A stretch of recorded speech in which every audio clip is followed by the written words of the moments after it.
Hello everyone, Donna just wrote in and asked for examples of thoughts that don't serve. So one example might be, you can't walk out the door wearing that, or you're not going to the party with me dressed like that, or I can't believe you're serving turkey out of a tin, right? How come you're not making the bird?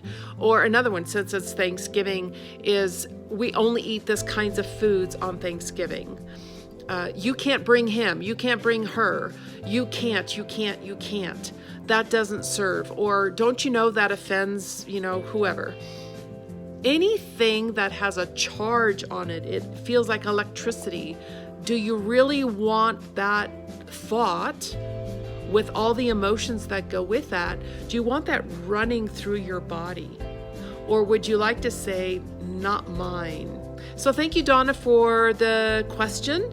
If you have a question, please click the email. It comes directly to me and I can answer your question as well. Follow for more healing strategies and tips that allow you to be you, that allow you to manage you during this season. Thank you. Have a great day.